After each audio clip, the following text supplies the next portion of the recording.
Everyone has been lying to you about discipline. Not on purpose, but the advice you have been given, wake up early, push harder, try again, just be more disciplined, it is based on a fundamental misunderstanding of how the human brain actually works. And it is keeping you stuck. Stay with me, because what I'm about to share is going to completely change how you approach everything you have been trying to build. Let me start with a question.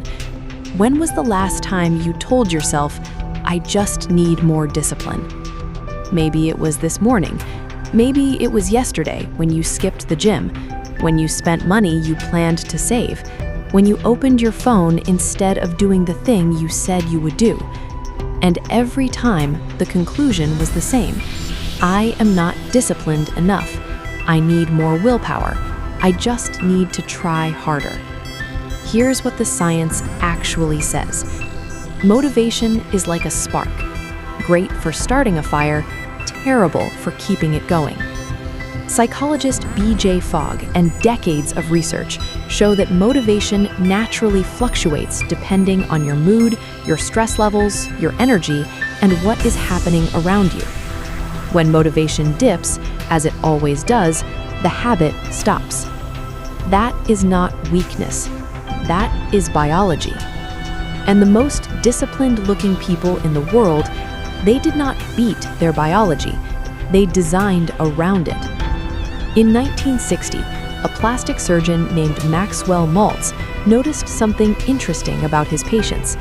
They typically needed around 21 days to adjust to physical changes. He wrote about this in his book, and somewhere along the way, 21 days became the rule. Become a morning person in 21 days. Build the habit in 3 weeks. Just stick with it for 21 days. Here's the actual science. A landmark study from University College London followed 96 people trying to build new habits. The real timeline for habits to become automatic? Anywhere from 18 days to 254 days. The average? 66 days. Not 3 weeks, 2 months.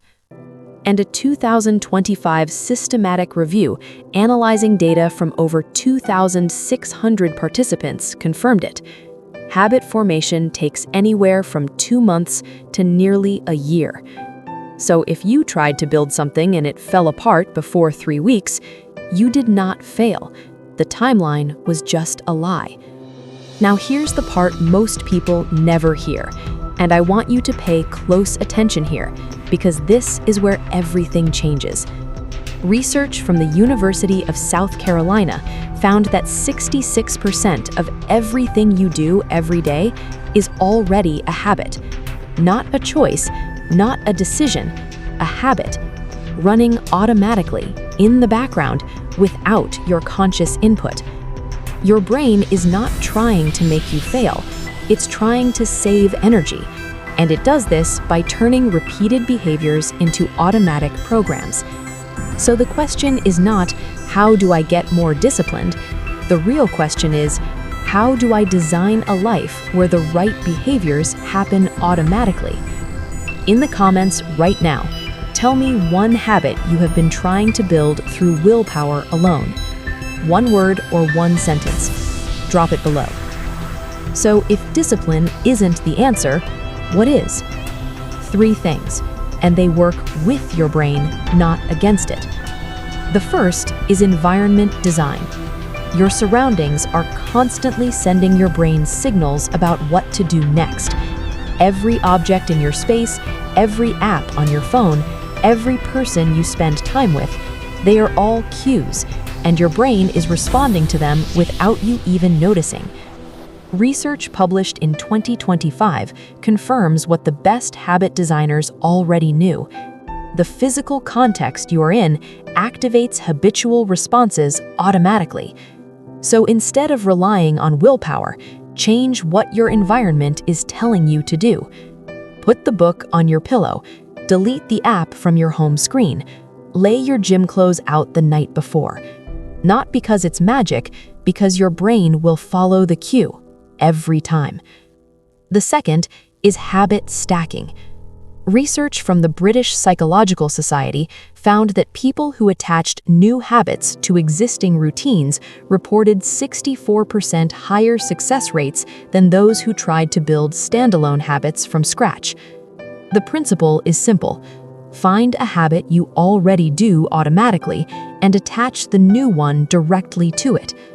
After I pour my coffee, I will open my journal. After I brush my teeth, I will do 5 minutes of movement. After I sit at my desk, I will write one sentence of my goal before I open anything else. You're not creating new willpower. You're borrowing the momentum of habits that already exist. The third, and the one most people skip, is identity.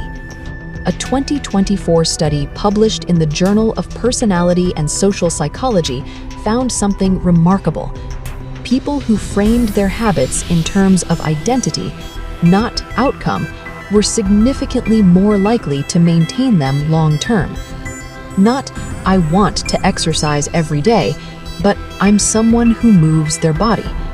Not, I'm trying to save money, but I'm someone who takes their financial future seriously. The habit becomes an expression of who you are, instead of a task you're forcing yourself to do. And once it becomes identity, it doesn't need discipline anymore. It needs consistency. And consistency, unlike discipline, doesn't run out. So here's the truth about discipline. It's not a character trait you either have or don't have. It's not something you summon through sheer force of will. It's not about being harder on yourself or waking up earlier or trying one more time in exactly the same way. The people who seem most disciplined are not fighting themselves every day. They have designed their environment, they have stacked their habits, and they have aligned their behavior with their identity. They're not using more willpower, they're using less. So here's what I want you to do after this video. Pick one habit you have been fighting, and instead of trying harder, ask yourself these 3 questions. What in my environment is working against this habit? What existing habit can I attach this to? And what kind of person does this habit belong to? And am I starting to become that person? Because discipline isn't the goal. Freedom is. And freedom, real freedom, comes from building a life where the right things happen almost automatically. That's what the 1% understand. And now, so do you. If this resonated, watch this next, because knowing what discipline actually is only half the story. The other half is understanding exactly how your environment is shaping your decisions every single day without you realizing it. It's on your screen right now. I'll see you there.